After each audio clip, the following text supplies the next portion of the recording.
Comme vous avez été très nombreux à commenter ma conversation du lundi de la semaine dernière consacrée aux égrégores, aux champs morphogénétiques et aux expériences de mort imminente, je vous propose de poursuivre notre réflexion toujours autour des mêmes sujets et de voir ensemble comment nous pouvons faire une différence positive dans l'état du monde et dans l'état de l'humanité actuelle. Je pense que je ne dois pas vous faire un dessin pour vous dire que le monde et l'humanité a vraiment besoin d'amour, de bienveillance, de respect, de tendresse et de sérénité. Alors, allons-y aujourd'hui avec les mêmes sujets que la semaine dernière, mais encore plus en profondeur, comme vous allez le voir.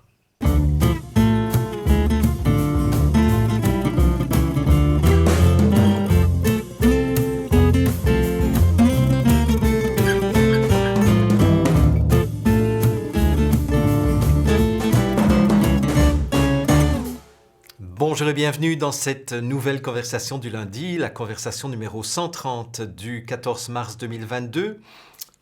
Toujours aussi heureux de vous retrouver dans ces conversations du lundi pour approfondir avec vous, comme je vous l'ai annoncé dans l'introduction, cette thématique que j'avais abordée la semaine dernière, des égrégores, des champs morphogénétiques issus des travaux de Rupert Sheldrake, des expériences de mort imminente, parce que vous avez été extrêmement nombreux à commenter, à réagir, à donner des informations supplémentaires, à me donner des informations supplémentaires et à vous donner mutuellement des informations supplémentaires. Et ça m'a donné vraiment l'envie de reprendre cette thématique et de la pousser encore plus loin parce que au fil de mes lectures, de vos commentaires et au fil aussi de mes réflexions de cette semaine, je me suis dit que cette notion de champ morphogénétique, cette notion d'égrégore, était vraiment essentielle si nous voulons faire une différence, vous comme moi, dans le monde qui est en train d'être traversé par une folie guerrière comme je n'en ai personnellement jamais connu. Bon, je ne suis né qu'en 1961, ce qui fait que je n'ai jamais été touché de près par les guerres, même s'il y a eu la guerre en Yougoslavie, etc. Mais il y a eu le génocide rwandais, mais je n'ai jamais touché du doigt de façon aussi précise cette volonté des puissances occidentales, et en commençant par les États-Unis et les forces de l'OTAN, de vouloir provoquer une troisième guerre mondiale. C'est d'ailleurs la raison pour laquelle je suis accompagné aujourd'hui de ce bouquet qui m'a été offert par mon amoureuse avant-hier, parce que je pense que nous avons vraiment besoin de beaucoup de douceur, beaucoup d'amour, beaucoup de tendresse, beaucoup de bienveillance les uns vis-à-vis des autres. Et j'ai eu l'idée, juste en plaçant ma caméra et en préparant cette conversation d'aujourd'hui, de vous en faire profiter le temps de cette conversation, parce que je pense que nous avons tous besoin de tendresse, d'amour, de bienveillance et de paix. Je vous disais que je voulais reprendre la thématique que j'avais développée la semaine dernière, mais avant de commencer, j'aimerais vous mentionner un clin d'œil qui nous a été adressé par la vie, le hasard, les synchronicités, les champs morphogénétiques, vous pouvez l'appeler comme vous voulez, vous pouvez même l'appeler Dieu si vous voulez, et comme disait Théophile Gautier, le hasard, c'est le pseudonyme que prend Dieu lorsqu'il ne veut pas signer de sa main. C'est une phrase que j'aime beaucoup et que je répète de temps en temps.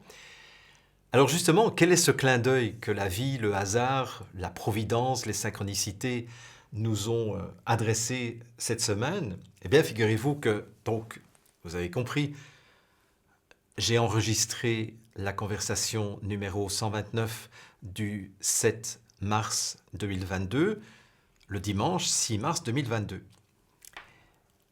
Et mon amoureuse, à qui nous devons ces fleurs, me dit le mardi 8 mars 2022, alors qu'elle n'avait pas encore entendu ma conversation du lundi, elle me dit « Hey, Guillaume Quézac, qui est quelqu'un qui enseigne depuis plusieurs années la tradition essénienne, la sagesse essénienne, à travers des vidéos. Il en a publié des centaines et des centaines. Je connais Guillaume Quézac très peu, par l'intermédiaire de mon amoureuse qui l'écoute de temps en temps, mais elle me dit, tiens, Guillaume Quézac a fait une vidéo le 7 mars sur la notion d'égrégore.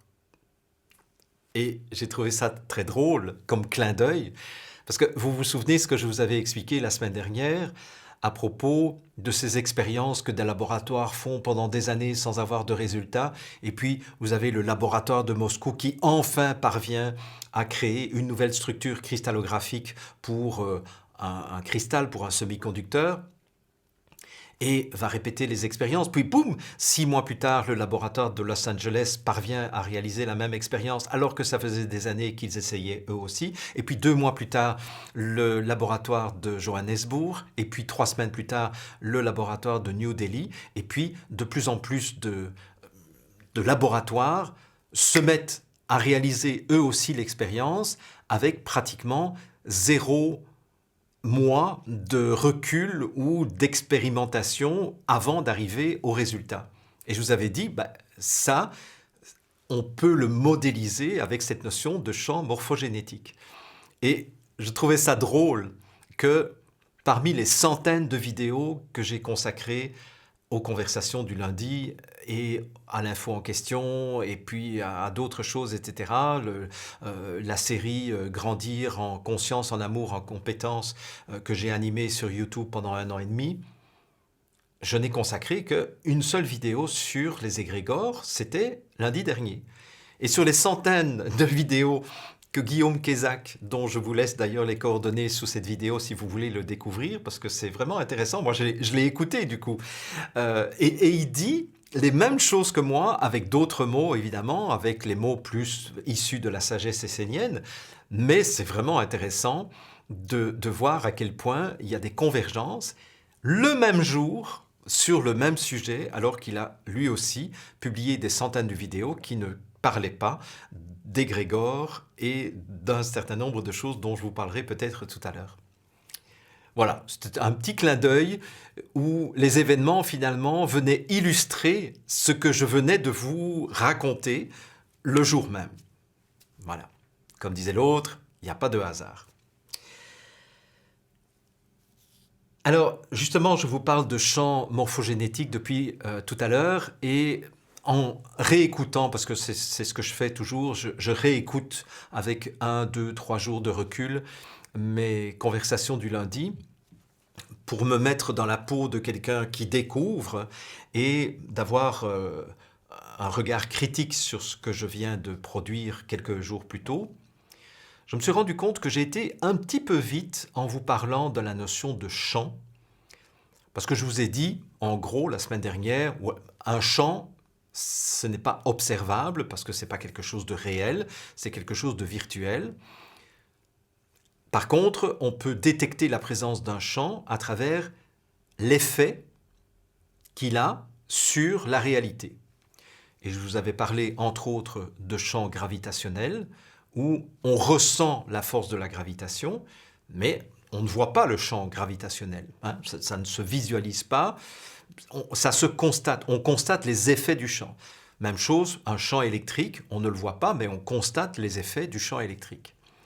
Mais je n'avais pas été très très loin, et en retravaillant le sujet pour cette conversation d'aujourd'hui, je me suis dit qu'il faudrait que je vous donne une description et une définition beaucoup plus précise et beaucoup plus minutieuse de la notion de champ, et que je vous donne peut-être un exemple pour que vous puissiez vous représenter de façon plus concrète quelque chose qui ne s'observe pas avec nos sens limités, nos 5 sens limités.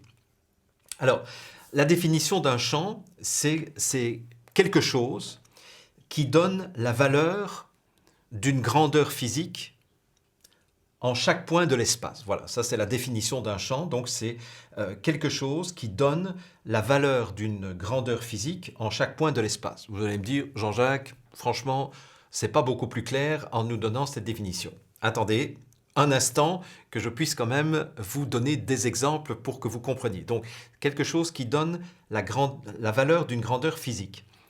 Prenez par exemple la carte de France au moment où on vous présente la météo et on vous présente les températures qui se trouvent un peu partout sur la carte de France. Eh bien, ça, c'est le champ des températures. Parce que ce champ vous donne la valeur d'une grandeur physique, ici en l'occurrence c'est la température, en chaque point de l'espace. Et on vous dit qu'à Lille il fait moins 800 degrés et à Marseille il fait plus 40 degrés. Je fais allusion au film de Danny Boone, dont j'ai oublié le titre maintenant. Bienvenue chez les Ch'tis, voilà.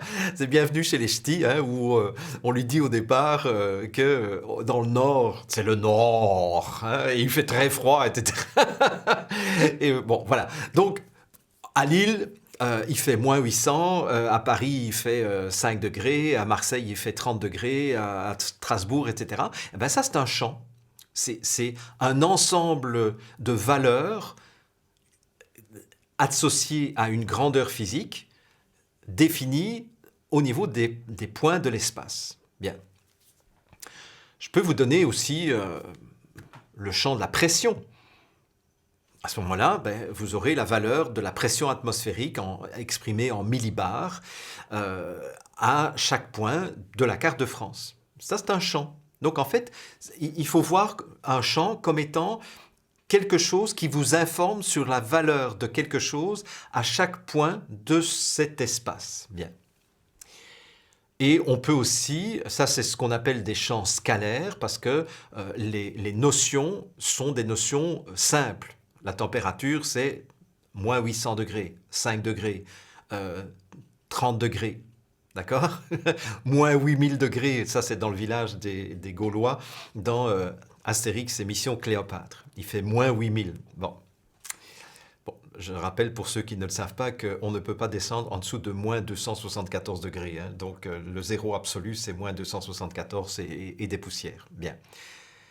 Il y a aussi ce qu'on appelle les champs vectoriels, qui vous donne non seulement la valeur, l'intensité de quelque chose, mais qui vous donne en plus la direction de quelque chose et le sens de quelque chose. C'est ce qu'on appelle un vecteur. Par exemple, si je vous donnais la carte de France avec les vents à chaque endroit de la France, eh bien, on appellerait ça un champ vectoriel, parce qu'à chaque point, on vous donnerait la vitesse du vent, la direction du vent et le sens du vent. La direction, c'est l'axe, et le sens, ça va dans ce sens-là ou dans ce sens-là. Hein. Il ne faut pas confondre la direction et le sens. Alors, je vais vous donner une image qui vous permettra de mieux comprendre et de mieux sentir la notion de champ en prenant l'exemple d'un champ gravitationnel. Et vous allez voir qu'après, on va pouvoir l'appliquer au champ morphogénétique. Et vous allez voir toutes les conséquences que ça peut avoir sur notre hygiène des pensées, puisque, évidemment, si je continue à approfondir ce sujet cette semaine, c'est parce que je continue à penser que beaucoup de nos pensées génèrent des champs polluants qui, non seulement vont polluer notre entourage, mais vont polluer même la communauté humaine dans son ensemble et vont même polluer la Terre. Et que si nous veillons à commencer à faire un nettoyage de nos émissions mentales, eh bien nous allons faire une véritable différence positive dans ce monde. D'où la présence de ces fleurs aussi aujourd'hui dans cette conversation. Alors, imaginez une toile caoutchouteuse, élastique, noire, que vous allez tendre sur un cadre de, je ne sais pas moi, 3 mètres sur 3 mètres. Donc vous prenez un cadre carré de 3 mètres sur 3 mètres, vous tirez sur cette toile élastique et vous la fixez sur le cadre de 3 mètres sur 3 mètres. Et ce cadre est parfaitement horizontal, ce qui fait que cette surface est totalement plane, est totalement horizontale, et si vous tapez dessus, c'est un peu comme une peau de tambour, si vous voulez, elle peut un peu vibrer, donc elle est bien tendue, et c'est parfait. À ce stade-là, on pourrait dire qu'il n'y a pas encore de champ. Il y a un potentiel de champ, mais il n'y a pas encore de champ. Puis, imaginez que vous prenez un gros objet, assez lourd, et que vous allez poser au milieu de cette toile de 3 mètres sur 3 mètres.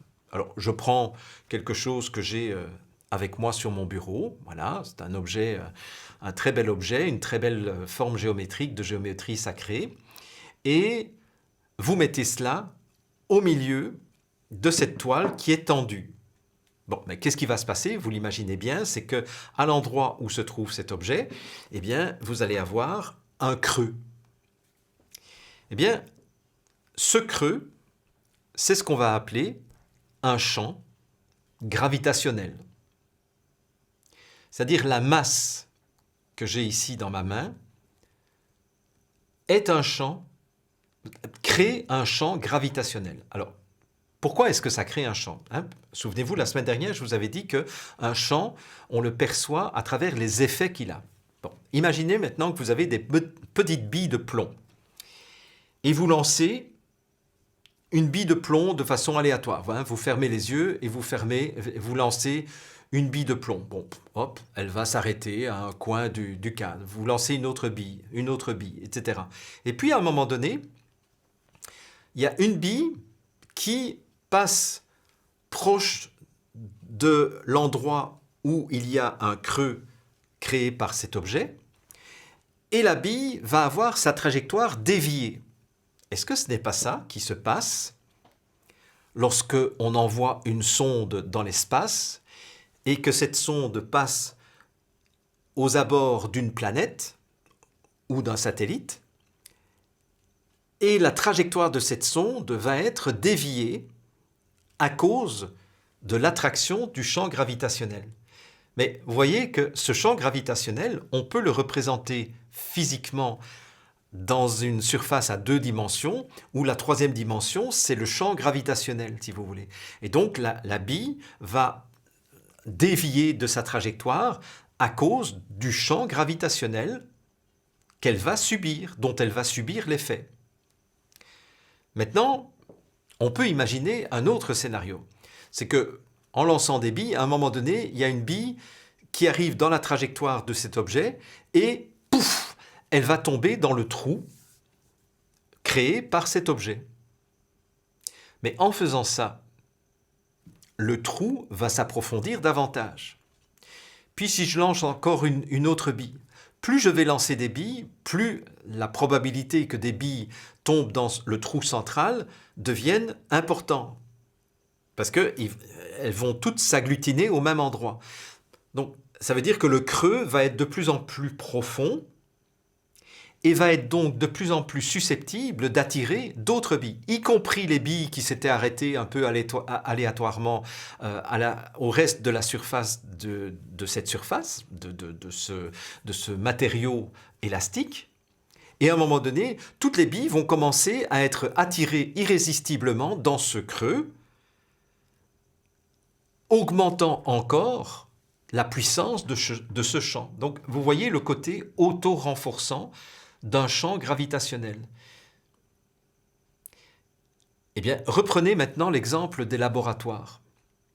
On pourrait dire que tant qu'aucun laboratoire dans le monde n'avait réussi à cristalliser un nouvel arrangement cristallin d'un matériau quelconque, eh bien, on pourrait dire que cette surface caoutchouteuse était totalement plate. Et, à un moment donné, le laboratoire de Moscou réussit une première expérience et une première cristallisation de ce matériau. Ben, c'est comme si on mettait une petite bille de plomb, donc on ne va pas mettre le gros là, on va mettre une petite bille de plomb. Et donc ça va juste infléchir un tout petit peu. Mais le laboratoire en Russie, pendant 6 mois, va continuer à répéter les expériences, à améliorer les expériences, et chaque fois qu'ils réussissent, c'est un peu comme si on rajoutait une bille volontairement au même endroit, ce qui fait que le creux va être de plus en plus profond. Ce qui fait que le laboratoire de Los Angeles, qui depuis des années lançait des billes un peu n'importe où, mais ces billes finalement ne trouvaient aucun endroit pour se poser, pour s'arrêter, et donc sortaient même du champ, et bien, à un moment donné, les billes virtuelles évidemment du laboratoire de Los Angeles vont être attirées par le creux effectué et créé par les billes du laboratoire de Moscou, ce qui fait que les billes du laboratoire de Los Angeles vont commencer à tomber elles aussi dans le même creux et vont alourdir toute la masse qui se trouve présente à cet endroit-là, ce qui fait que le creux va être de plus en plus profond.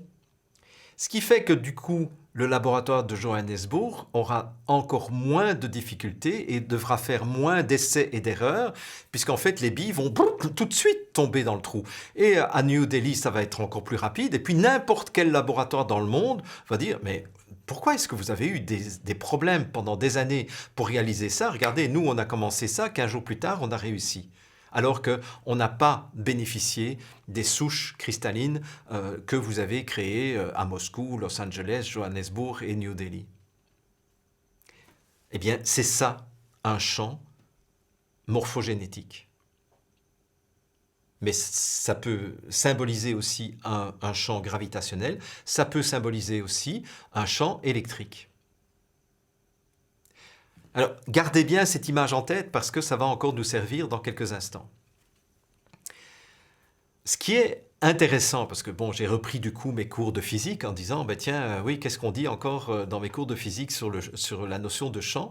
Et ce qui est intéressant aussi, c'est que dans un champ gravitationnel, ce qu'on dit, c'est qu'une masse, c'est la masse. C'est une particule de masse, ou c'est un objet qui a une certaine masse, qui crée le champ gravitationnel.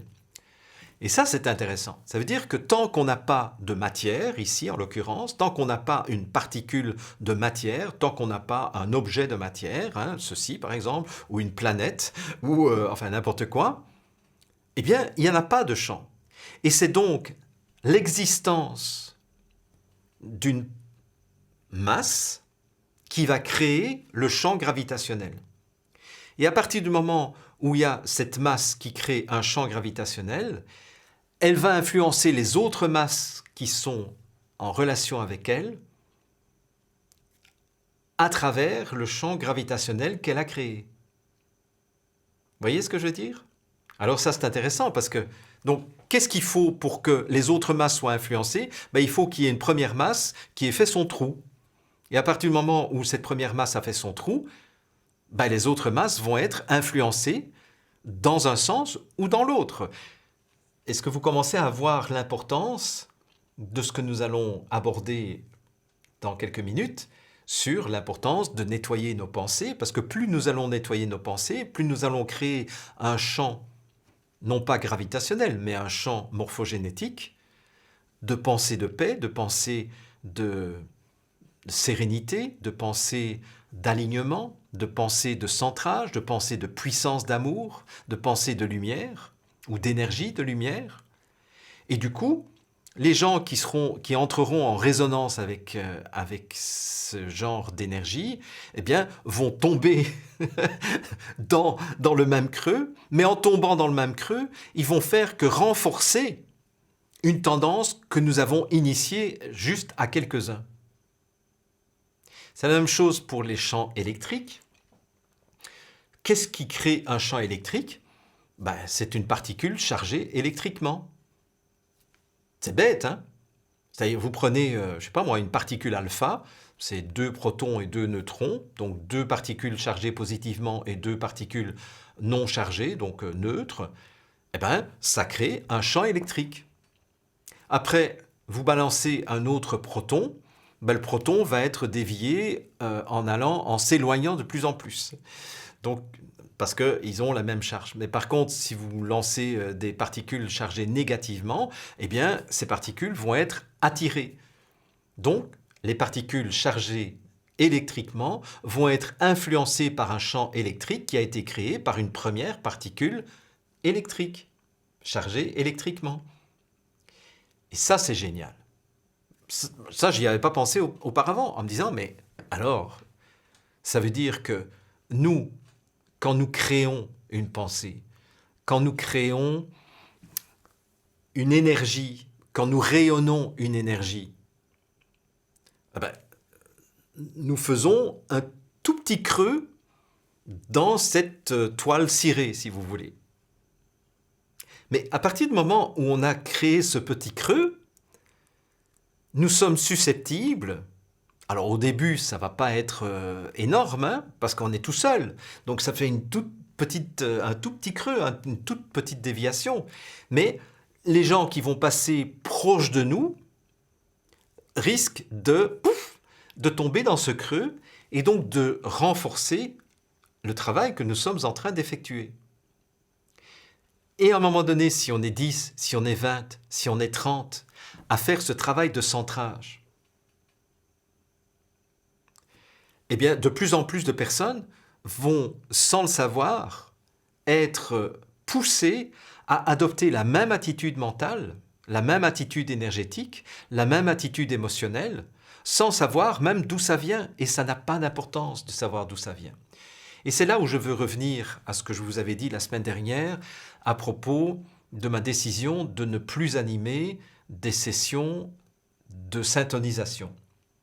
Et d'ailleurs, quand j'avais enregistré ça la semaine dernière, je m'étais dit, bon, on va voir comment ils vont réagir, parce que vous êtes quand même assez nombreux à m'avoir réclamé régulièrement de reprendre des sessions de syntonisation. Et puis je me suis dit, non, ma vérité à moi, mon honnêteté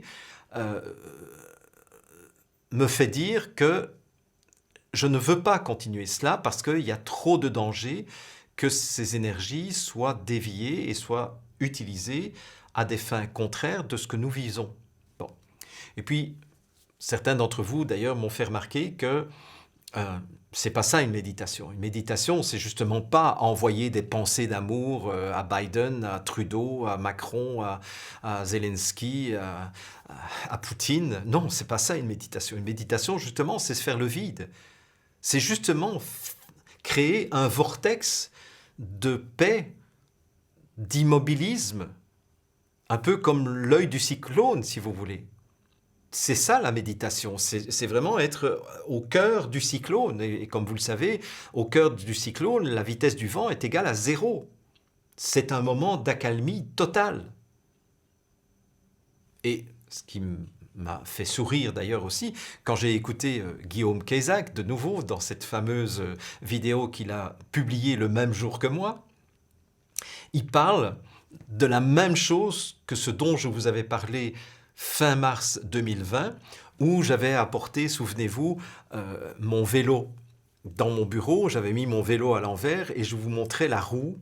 Et je vous disais que d'après le I Ching, ce livre de sagesse plurimillénaire d'origine chinoise, si on veut vraiment gérer notre vie de la façon la plus efficace possible, gérer nos pensées, gérer nos émotions, etc., eh bien, il vaut mieux être le moyeu de la roue, c'est-à-dire le centre de la roue qui est totalement immobile. Mais que dès qu'on se décentre, c'est là où on est repris par l'agitation du monde extérieur. Et je vous avais parlé de ça. Et Guillaume Quézac en parle aussi dans sa vidéo du 7 mars dernier. Voilà. Bon. Donc tout ça pour vous dire que la méditation, effectivement, c'est beaucoup plus de l'ordre de retrouver notre centre, ce centre silencieux, ce centre immobile, le moyeu de cette roue, plutôt que d'envoyer des pensées d'amour ou des intentions de paix, etc., et qui risquent effectivement d'être détournés et d'être vampirisés. Et vous avez été quand même assez nombreux, et ça m'a fait plaisir, d'ailleurs ça m'a même surpris, à me dire « Oh Jean-Jacques, qu'est-ce que ça me soulage » ou « Qu'est-ce que ça met du sens » ? « Qu'est-ce que ça fait du sens ?» ce que tu dis, parce que j'ai participé à un certain nombre de méditations collectives et j'en ressortais souvent pompé, épuisé, avec un sentiment bizarre à l'intérieur de moi et je ne savais pas d'où ça venait. Et je vous avais proposé, au lieu de faire ça et au lieu de continuer à faire ça, de chacun apprendre ce centrage, cet alignement, de telle sorte que, à travers ce que nous allons rayonner en étant alignés et en étant centrés, par l'intermédiaire des champs morphogénétiques, nous risquons beaucoup plus d'influencer d'autres personnes à adopter ce même positionnement énergétique de paix, sans aucune peur, de sérénité, de silence, de calme. Et en préparant cette conversation du lundi, j'ai repensé à un merveilleux texte que je cite depuis quelques années. Et au début, je reconnais que je disais que ce texte avait été rédigé par Nelson Mandela et qu'il avait prononcé ce texte lors de son intronisation en tant que président de l'Afrique du Sud après toutes ces années de prison. Et j'étais persuadé que c'était Nelson Mandela qui avait écrit ce texte. Bon, il y a une brave âme, il y a quelques années de cela, qui m'a dit « Non, Jean-Jacques, ce n'est pas Nelson Mandela qui a écrit ce texte. C'est vrai qu'il l'a prononcé lors de son intronisation, mais il avait été chercher ce texte chez cette auteure américaine qui est Marianne Williamson, dans son livre « Un retour à l'amour ». Et ce texte, vous l'avez déjà probablement entendu, mais j'aimerais que vous l'entendiez aujourd'hui en gardant en tête cette image de la toile caoutchouteuse tendue et ce creux que nous pouvons agrandir de plus en plus juste en travaillant sur notre alignement et notre centrage. Donc si vous êtes d'accord, je vous fais la lecture et puis je vous ferai quelques commentaires après. Notre peur la plus profonde n'est pas que nous ne soyons pas à la hauteur. Notre peur la plus profonde est que nous sommes puissants au-delà de toute limite. C'est notre propre lumière et non notre obscurité qui nous effraie le plus. Nous nous posons la question, mais qui suis-je, moi, pour être rayonnant, radieux, talentueux et merveilleux ? En fait, qui êtes-vous pour ne pas l'être ? Vous êtes un enfant de Dieu. Vous restreindre, vivre petit, ne rend pas service au monde. L'illumination n'est pas de vous rétrécir pour éviter d'insécuriser les autres. Nous sommes tous appelés à rayonner, comme les enfants le font. Nous sommes nés pour rendre manifeste la gloire de Dieu qui est en nous. Elle ne se trouve pas seulement chez quelques élus, elle est en chacun de nous. Écoutez bien ça. Et au fur et à mesure que nous laissons rayonner notre propre lumière, nous donnons inconsciemment aux autres la permission de faire de même. En nous libérant de notre propre peur, notre puissance libère automatiquement les autres. Marianne Williamson, Un retour à l'amour. Alors, j'espère qu'avec les explications que je vous ai données juste avant, ce texte que vous avez peut-être déjà entendu commence à résonner de façon différente.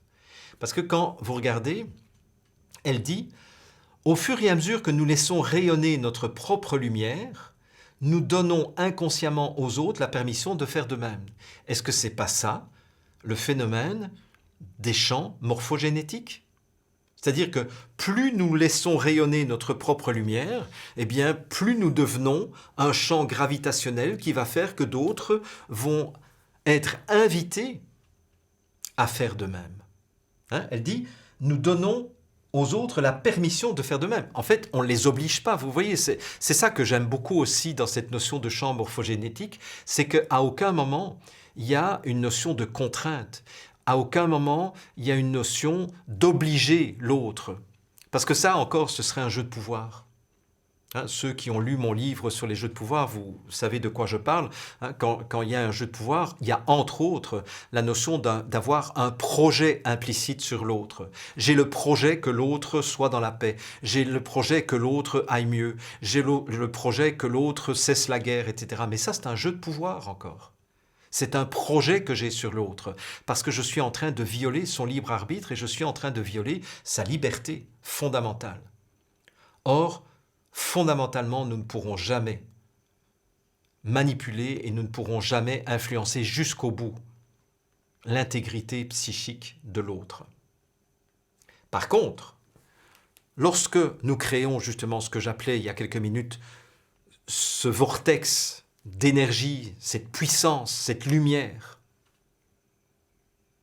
eh bien, nous donnons aux autres la permission de faire de même. C'est-à-dire que il dit « Ah ouais ?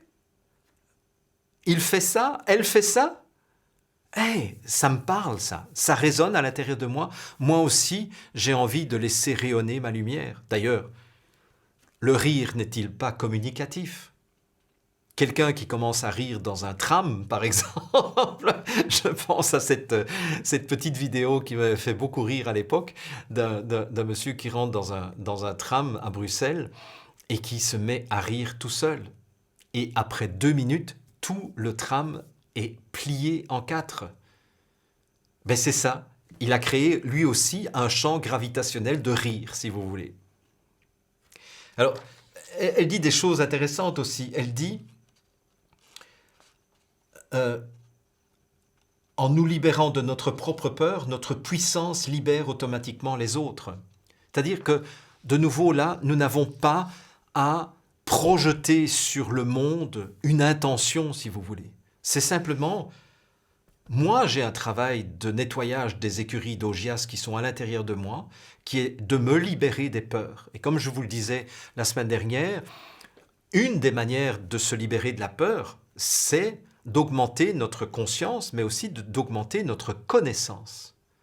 Plus vous avez des connaissances, par exemple, sur le fonctionnement du corps humain, ce que je me suis employé à développer depuis plus de 35 ans, par passion au départ, mais aussi par nécessité parce que j'étais tout le temps malade pendant mon adolescence et le début de ma vie d'adulte. Donc, je me suis intéressé à comment est-ce que je peux retrouver la maîtrise de ma santé et de mon équilibre sur le plan physiologique. Résultat des courses, ça fait 26 ans que je n'ai plus pris un seul médicament. Alors, ça ne veut pas dire que je n'ai plus été malade, mais quand je suis malade maintenant, je sais quoi faire pour donner la permission à mon corps de faire ce qu'il a à faire pour se rééquilibrer. Et je n'ai rien à faire, si ce n'est ne pas empêcher mon corps de se guérir. Donc, ne croyez pas que je n'ai plus jamais été malade, mais en tout cas, je n'ai plus pris une aspirine, un antibiotique, un antidouleur, des compléments alimentaires, même des remèdes homéopathiques. Tout ça, ça ne fait plus partie de ma réalité. D'ailleurs, si vous venez chez moi, vous verrez que ma pharmacie, ça se limite à des sparadraps. Je vous jure. Il n'y a que ça. Des sparadraps. Et un peu d'aloe vera quand je m'expose trop au soleil, trop longtemps, au début du printemps, et que ma peau n'est pas encore habituée. Parce que je ne mets plus de produits solaires depuis 15 ans, je pense. Mais évidemment, il faut y aller progressivement. Alors, de temps en temps, l'aloe vera. Mais à part du sparadrap et de l'aloe vera, vous ne trouverez rien chez moi. D'ailleurs, je suis toujours très embêté quand je reçois des gens chez moi qui me disent « Oh, j'ai mal de tête, est-ce que tu n'as pas un Advil ?» D'abord, je dis, c'est quoi un Advil? Non, mais je ne sais pas, quoi. Alors, ils me disent, ah, ben, c'est c'est contre les mal de tête, les maux de tête. Ben, je dis, je suis désolé, mais j'ai rien chez moi. Ah non, t'as rien dans ta pharmacie? Non, je n'ai rien. Vraiment, je n'ai rien, quoi. Voilà. Si tu te coupes un doigt, oui, je pourrais te donner un sparadrap, mais à part ça, je peux rien te donner. Donc, je reviens à ma phrase, là, parce que j'ai digressé. C'est ma connaissance approfondie des mécanismes d'équilibre et d'homéostasie du corps qui fait que je n'ai plus peur de la maladie. Plus vous avez des connaissances, et il y a une différence d'ailleurs entre la notion de savoir et la notion de connaître. Un savoir, c'est quelque chose d'extérieur qui vous vient de l'extérieur, qui rentre par une oreille et la plupart du temps qui sort par l'autre oreille. Un savoir devient une connaissance à partir du moment où ce savoir, vous l'avez intégré dans vos comportements, dans vos habitudes de vie. À ce moment-là, on peut dire que vous commencez à avoir une connaissance. Beaucoup d'entre vous, peut-être, vous savez quoi faire pour calmer vos émotions. Mais le faites-vous? Si vous le faites, à ce moment-là, on peut dire que vous avez une connaissance de comment apaiser vos émotions. Sinon, ça reste un savoir. Et ce savoir doit devenir une connaissance à un moment donné si vous voulez que ça devienne utile pour vous. Et plus vous êtes dans la connaissance, plus aussi vous pouvez donner la permission aux autres d'accéder à cette connaissance, parfois même de façon vibratoire et intuitive.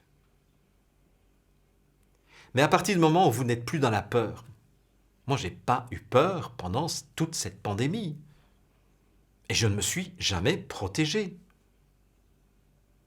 C'est évident que je donne la permission à d'autres personnes. J'ai eu des ouvriers qui sont venus à la maison à plusieurs reprises, qui venaient avec leur masque, et je leur disais, écoutez monsieur, je sais que votre patron vous impose de mettre un masque, mais chez moi, je ne mets pas de masque, et je ne vous impose pas de mettre un masque. Et la plupart du temps, c'était « Oh, merci monsieur !»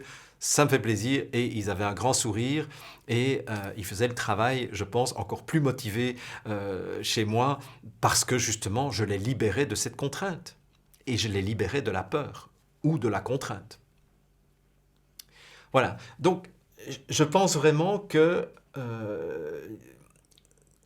cette notion de retrouver notre propre lumière et notre propre puissance dans cet œil du cyclone, dans ce vortex, dans cet alignement, dans ce centrage, c'est la manière dont nous allons pouvoir nettoyer à notre échelle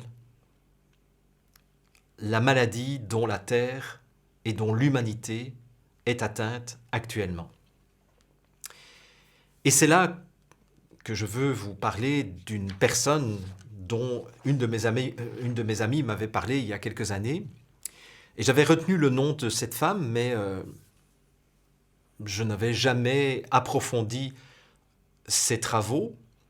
Cette femme s'appelait, puisqu'elle est morte maintenant, Marina Popović. Elle est souvent présentée à tort d'ailleurs comme une astronaute visionnaire. Ce qui est à tort, ce n'est pas le côté visionnaire, mais c'est le côté astronaute. Parce que oui, c'est une Russe qui a fréquenté l'école de formation des astronautes, mais elle n'a pas été plus loin que les 3 premiers mois de formation.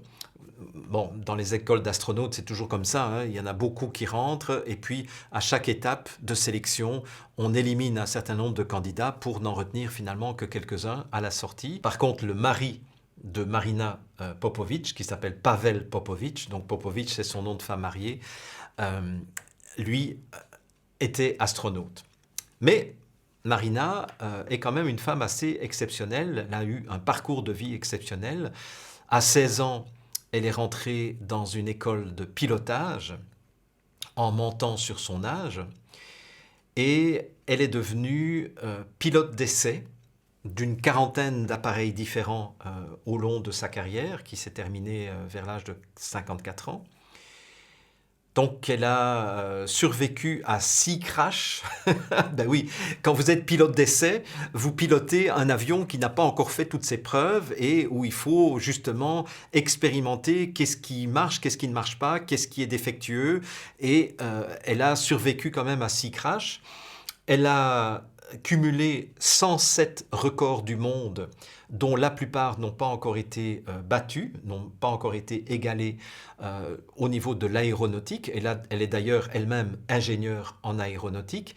Et elle est connue aussi comme étant la 3e femme au monde à avoir franchi le mur du son avec un avion à réaction, la première femme russe et la 3e femme au monde à avoir franchi le mur du son. Et lors de sa carrière, elle a eu l'occasion d'avoir beaucoup de témoignages d'autres pilotes et des témoignages d'astronautes aussi, évidemment, puisque son mari en était un, qui ont vécu des expériences de contact avec des ovnis, avec des vaisseaux extraterrestres, même avec des êtres extraterrestres, entre autres son mari qui a été en vol orbital pendant un certain temps, a eu des conversations avec des êtres non terrestres qui sont venus tout près de leur capsule pour discuter le coup avec eux et pour leur dire ce qu'ils faisaient, ce qu'ils observaient, ce qu'ils surveillaient au niveau de la planète, mais qu'ils n'intervenaient pas pour l'instant, mais qu'ils avaient en même temps beaucoup de bienveillance. En tout cas, ceux-là avaient manifesté de la bienveillance vis-à-vis des terriens. Et donc, à force d'entendre des histoires comme ça, elle-même, en tant que pilote de chasse, lorsqu'elle expérimentait certains nouveaux avions à des altitudes très hautes, a eu des contacts avec des ovnis, des contacts visuels avec des objets volants non identifiés, ce qui fait qu'elle a eu envie d'approfondir ces aspects-là et elle a refait un peu plus tard dans sa vie, des études de théologie et des études de physique quantique pour essayer de comprendre les phénomènes. Et finalement, elle s'est spécialisée de plus en plus dans l'étude des phénomènes paranormaux et les phénomènes de parapsychologie. Et ce qui est intéressant chez cette femme, qui est décédée donc en 2017, elle est née en 1931, morte en 2017, donc à l'âge de 86 ans, cette femme qui est quand même de formation scientifique au départ, hein, ingénieur en aéronautique, c'est pas rien, physique quantique, c'est pas rien non plus. Alors la théologie, ça vient un petit peu équilibrer quand même les choses, a fait de plus en plus de déclarations sur un certain nombre de phénomènes qu'on attribuerait, en tout cas que nos fact-checkers ignorants et imbéciles qualifierait de patascience, de pseudoscience, d'ésotérisme, de New Age et compagnie. Bon, voilà, mais on les laissera croupir dans leur médiocrité, n'est-ce pas, hein? Et on va continuer à s'occuper de Marina Popovic, qui me paraît quelqu'un de beaucoup plus intéressant. Et elle a accordé en 2011 une interview à une association espagnole qui s'appelle Planeta Urbano. Et je vais vous lire des extraits de son interview et vous allez voir qu'on va retrouver à nouveau cette notion d'égrégore, mais décrite encore d'une autre façon. Donc voilà ce qu'elle dit. Les études réalisées à Moscou ont déterminé que la planète est entourée d'un immense réseau énergétique, un tissu d'énergie qui possède une distribution de formes géométriques. La géologie des continents répond au schéma directeur énergétique de cette grille. Toute la structure de ce que nous connaissons comme l'univers physique s'ordonne selon des schémas géométriques déterminés. Ceci est connu sous le terme de géométrie sacrée. Donc c'est intéressant parce qu'elle dit, même la manière dont les continents sont agencés sur la planète Terre, etc., la manière dont le système solaire est structuré, etc., ben, tout ça, ça répond à des lois de géométrie sacrée, chose que Pythagore, au IVe siècle avant Jésus-Christ, si mes souvenirs sont bons, Platon aussi, hein, les solides sacrés, les solides parfaits de Platon, mais les Chinois aussi parlaient de géométrie sacrée, les Égyptiens aussi, et ben, en fait, tous ces gens-là avaient déjà l'intuition, on ne sait pas très bien comment d'ailleurs, que l'univers était ordonné selon ces lois de la géométrie sacrée. Donc c'est ce qu'elle dit aussi. Elle dit, par ailleurs, en 1958, le professeur Bernarski a découvert une sorte d'anneau, écoutez bien ça, qui enveloppe la planète et qui contient un champ d'énergie dans lequel sont mémorisés des registres de toutes les formes de vie et de l'histoire de la planète.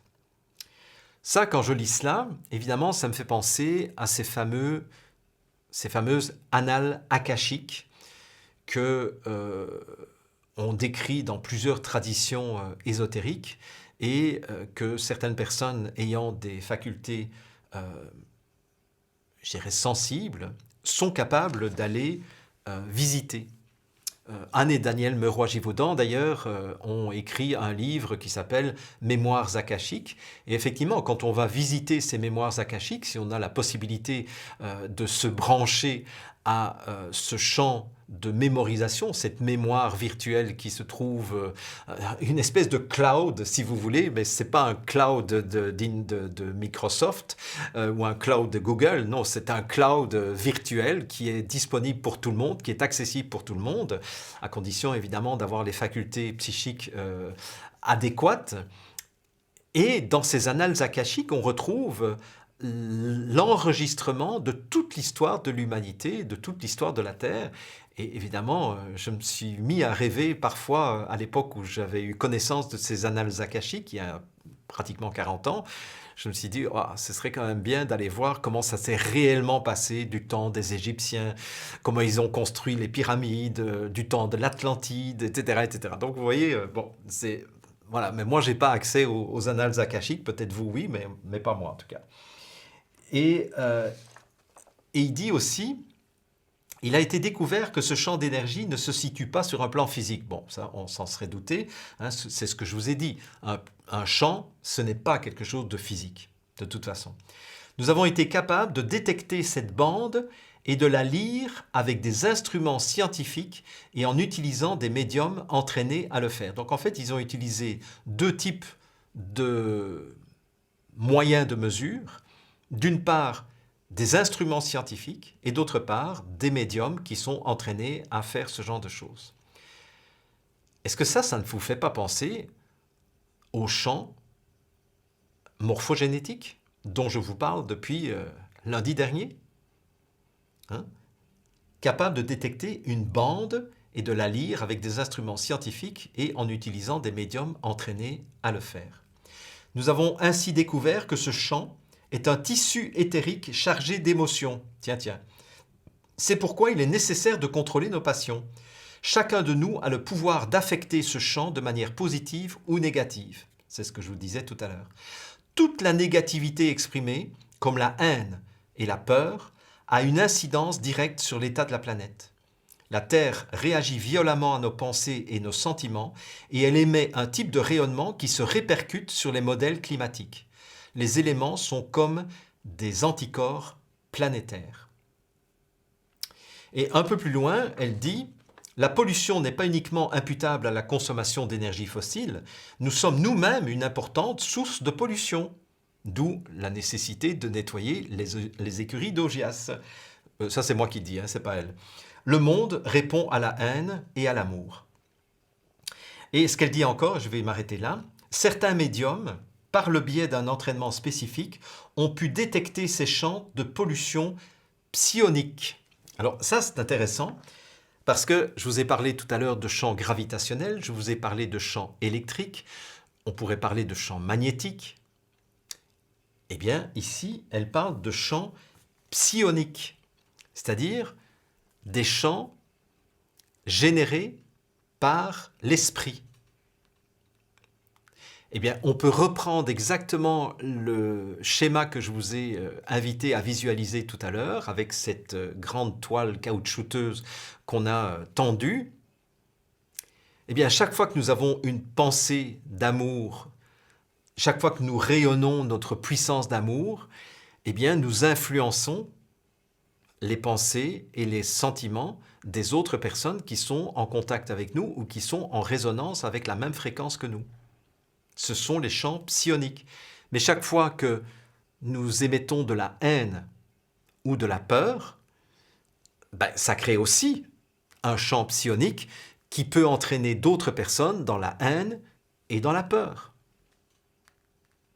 Et faire boule de neige, parce que plus il y a des gens qui tombent dans la haine et dans la peur, évidemment, plus il va être difficile de sortir de là, parce que c'est comme des ornières, des immenses ornières dans lesquelles toute l'humanité plonge.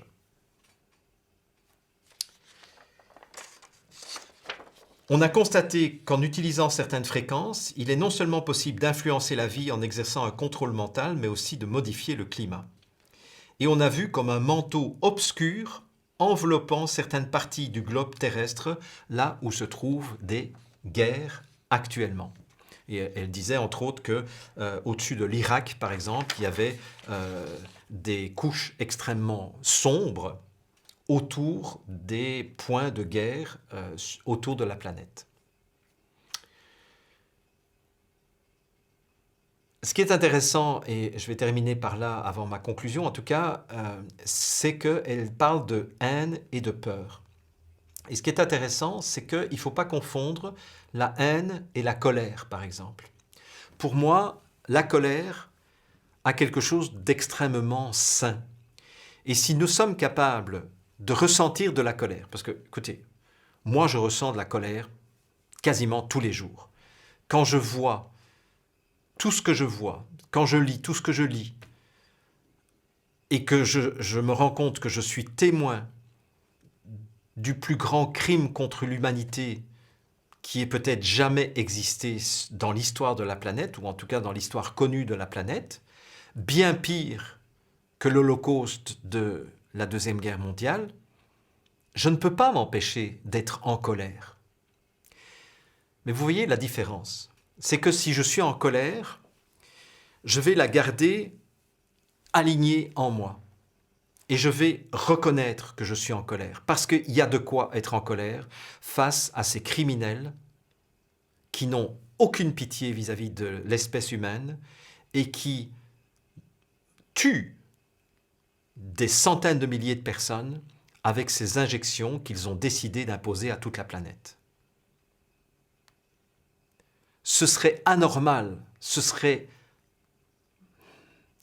malsain de ne pas ressentir de colère dans ce genre de circonstances. Mais regardez où il est possible de déraper.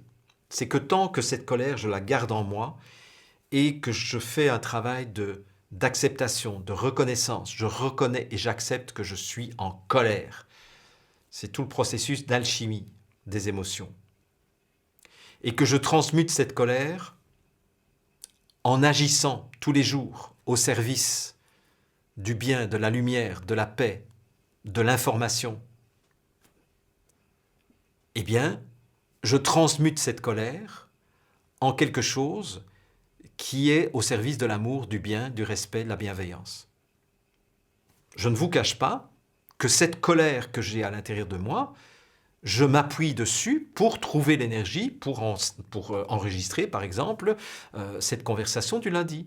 Mais est-ce que vous me sentez en colère? Non, je ne suis pas en colère. Pourtant, je vais chercher l'énergie de colère et je la transforme. C'est Lavoisier, le fameux chimiste, qui disait « Dans l'univers, rien ne se crée, rien ne se perd, tout se transforme ». Ben oui, donc l'énergie de colère, vous pouvez la transformer en une action d'information, en une action de méditation, en une action de gratitude, de bienveillance, etc., etc. Par contre, là où il y a un dérapage possible, c'est quand cette colère devient de la haine. Alors c'est quoi la différence entre la colère et la haine? C'est que la haine, je vais la projeter sur quelqu'un. Vous voyez, la colère, ça reste aligné le long de ma colonne vertébrale, si vous voulez, ou ça reste aligné dans mon centre, dans l'œil du cyclone, qui est calme. La haine, c'est quelque chose que je projette sur l'autre. C'est la même différence qu'il y a entre l'amour et la possession, ou la possessivité, ou la jalousie. L'amour, c'est quelque chose qui est à l'intérieur de moi et que je peux rayonner y compris vis-à-vis de l'autre. Et je peux ressentir le rayonnement d'amour de l'autre vis-à-vis de moi. Par contre, si cet amour, je le projette sur l'autre, eh bien ça crée des processus de dépendance, des processus de possession, de possessivité, de jalousie, qui vont parasiter la relation et qui vont se transformer petit à petit en jeux de pouvoir qui peuvent aller jusqu'à la destruction de l'autre, qu'au départ j'ai aimé. Et puis finalement je vais tuer l'autre parce que je ne supporte pas que l'autre soit sensible au charme d'autres personnes que moi. Vous voyez la différence ? Et la peur, c'est la même chose. La peur, je peux reconnaître que je suis angoissé, que j'ai peur, que je suis préoccupé, etc. Mais à partir du moment où je vais projeter cette peur, en jetant mes poubelles sur les autres, mes poubelles de peur, je vais polluer les autres avec mes propres peurs, etc., parce que je ne suis pas capable de les garder dans le creuset alchimique qui est à l'intérieur de moi, c'est là que je commence à contribuer à cet égrégore négatif, à ce champ psionique généré par mes pensées et par mes sentiments. Donc c'est vraiment important que vous compreniez que nous sommes autorisés totalement à ressentir des émotions de colère, d'amour, de peur, de tristesse, etc., etc. Combien de fois je suis triste en voyant l'état du monde et en voyant à quel point, entre autres, les journalistes, dont je continue à dire qu'il va falloir les terrasser, parce que ils sont devenus des parasites non seulement inutiles, mais toxiques, hautement toxiques. Générateur de violence, générateur de guerre, générateur de haine. C'est pas possible d'être aussi méchant et aussi imbécile que ne le sont ces journalistes. Et je vous le dis sans rien projeter sur vous, vous voyez, mais je fais le constat de l'imbécilité des journalistes et de la nocivité des journalistes. Mais je peux ressentir ça, mais je ne vais pas polluer mon entourage, mais je vais plutôt passer à travers le creuset alchimique pour transmuter ces sentiments que j'ai à l'égard de ces parasites nocifs et inutiles. Voilà, je pense que j'ai fait le tour de ce que je voulais vous dire et donc je ne peux que vous inviter maintenant à méditer ce texte de Marianne Williamson que je vais laisser sous cette vidéo pour que vous puissiez l'imprimer, pour que vous puissiez le reméditer. Ceux qui sont sur ma chaîne privée, je vous le mets sous forme de PDF. Vous n'aurez pas besoin de le copier-coller, mais les autres qui me voient ailleurs, vous l'aurez sous cette vidéo.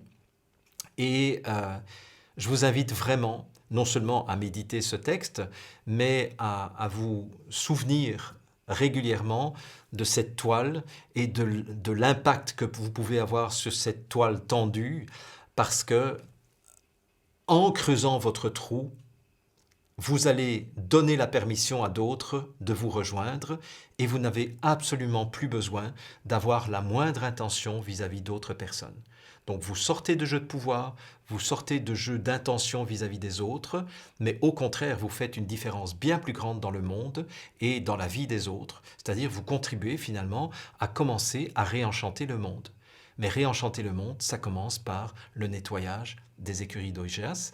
Et ici, à notre niveau personnel, c'est nettoyer notre mental et nettoyer nos émotions et nos ressentis. Voilà. Donc merci à l'avance pour tous les commentaires, toutes les interactions aussi que vous pouvez avoir entre vous. Je vous avoue que je suis tellement heureux de voir la qualité des interventions que vous faites sous mes vidéos. Quand je me balade sous les vidéos d'autres personnes, ou parfois de journalistes mainstream, etc., je dirais la qualité de ce que vous partagez sous mes vidéos, la qualité aussi de vos interactions entre vous, les informations que vous vous donnez les uns les autres et les informations que vous me donnez, pour moi, c'est cadeau, cadeau, cadeau.